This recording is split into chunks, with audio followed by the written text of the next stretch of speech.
From England to Scotland and even Wales, these places are rich in history and in return scary urban legends. These are the top 5 scary urban legends from Britain Part 2. Coming in at number 5 we have Spriggan of West Penwith. The Spriggan is an urban legend known from Cornish fairy lore, where they are mostly located in West Penwith, Cornwall. They are closely related to pixies but known to be dangerous and mischievous, whereas pixies are more cheerful and fun-loving, while Spriggans are more spiteful, especially directed at humans in the form of evil tricks. Spriggans are said to be the security force behind the fairy world. Unlike some fairies which serve to treat or trick humans, the Spriggans are said to measure out justice to humans who have unduly crossed fairies. They would dole out punishments both big and small to anyone who dared mess too much with the other world. Spriggans were depicted as grotesquely ugly and generally acting as fairy bodyguards. Though usually small, they have the ability to grow to enormous size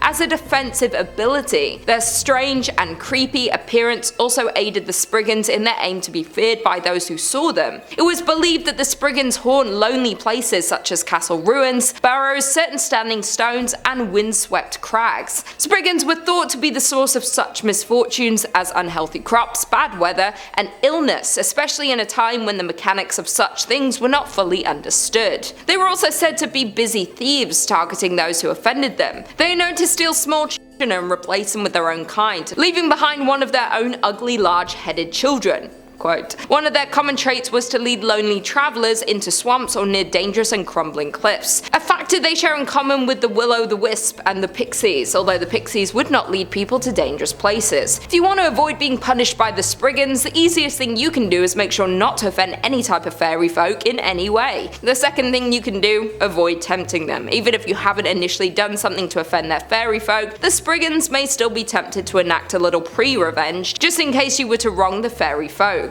In at number 4 we have the Pendle Witches. Pendle Hill was once the home of wolves and wild boar. It is also the location of Britain's biggest witchcraft trial that took place over 400 years ago. The Pendle Witches lived in the early 1600s at a time of religion and superstition. Catholics and those suspected of witchcraft came under more scrutiny than ever during this time, and the king brought in the fatal penalty for those found guilty of witchcraft. The 12 Pendle Witches, all local women, while 6 of the Pendle Witches came from one of 2 families, were charged with the murders of 10 people by the use of witchcraft. Perhaps the most notorious witch trial of the 17th century, the legend of the Pendle Witches is one of the many dark tales of imprisonment and execution at Lancaster Castle. 1 woman died while held in custody, 11 went to trial, 1 was tried and found guilty at York, and the other 10 were tried at Lancaster. Only 1 was found not guilty. The story began with an altercation between one of the accused, Alison Device, and a peddler John Law. Alison, either travelling or begging on the road to Trawden Forest, passed John Law and asked him for some pins.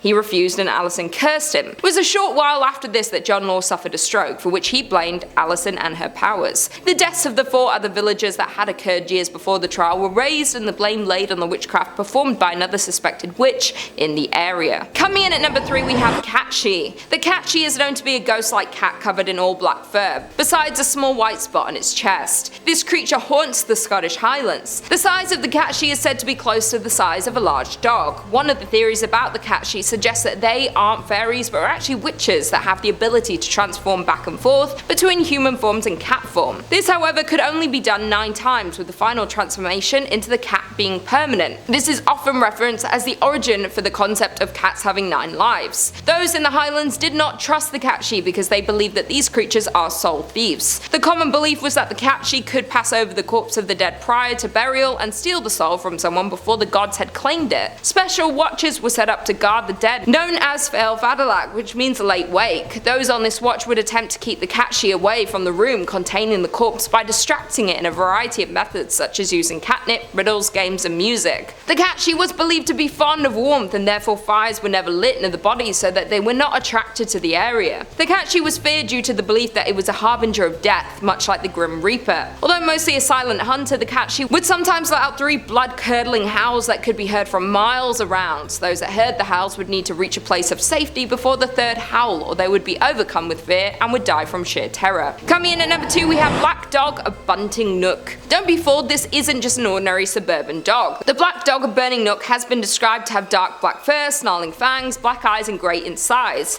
Spotted by numerous residents and several police officers over the years, the creature has also been reported as extremely large, with huge devilish saucer-like eyes. The creature haunts the road in Bunting Nook, Naunton, according to local legend, as the huge black dog is known to appear in an instant in front of people's cars. From there it targets men, as the dog makes the car stall before preying on the passenger. The black dog legends are often seen as an omen, warning of the imminent death of the person who sees it, or of a close family member, and certain folklorists hold that the creatures patrol ley lines, sources of mysterious energy that threads around the world. But Sheffield is not the only part of Yorkshire to have had sightings of the mysterious creature, but true or fake, the demon dog is one of Sheffield's scariest apparitions. According to reports though, it hasn't been seen since 2007, so you might be safe from this one. Or not, or you could die tomorrow.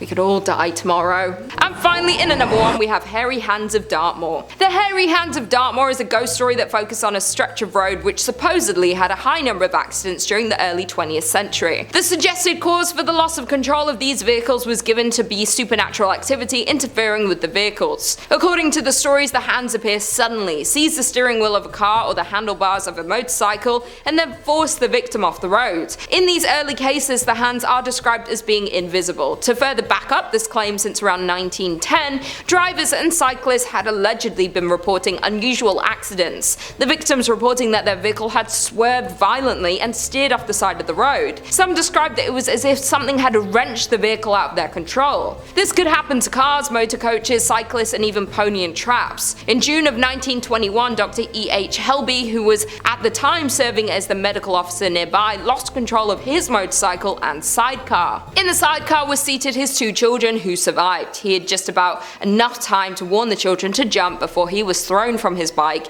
and met his final fate. His children related that as he shouted at them to get to safety, he was fighting against an invisible force in his efforts to control the bike. On August 26th of the same year, a British Army captain lost control of his motorcycle and was thrown off as well. He was known to be a very experienced rider. In response to questioning him, the captain stated that it was not his fault, and believe it or not, something drove him off the road. A pair of hairy hands closed over his. He apparently felt them as plainly as ever. He fought them for all he was worth, but they were too strong for him. They forced the machine into the turf at the edge of the road. Further proof of the hands can be found in Michael Williams' 2003 book Supernatural Dartmoor, where the author was told by journalist Rufus Endell that he was driving near Postbridge when a pair of hands gripped the driving wheel and he had to fight for control. When he successfully avoided crashing his car, the hands disappeared. Rufus asked that the story not be published until after his death, so we don't have the opportunity to further check out the report. Well, there we have it. Thanks for tuning into this video. I'll see you in the next one. Children and oh my god, what the just happened? Leaving behind. Why has that happened? Don't wrong the fairy folk. Jesus Pretty sure they made a movie about it. That one. Fear Street. Fear Street 19, no, it's not 19, that's for sure. Fear Street 15, 17, one a year. There's a year next to it, it's the 3rd one in the trilogy, I think. One of the years, wherever this was. The Black Dog legends are often seen as an omen. Warm, I can't speak all of a sudden, I'm really hot in here. It's really warm, isn't it? Okay.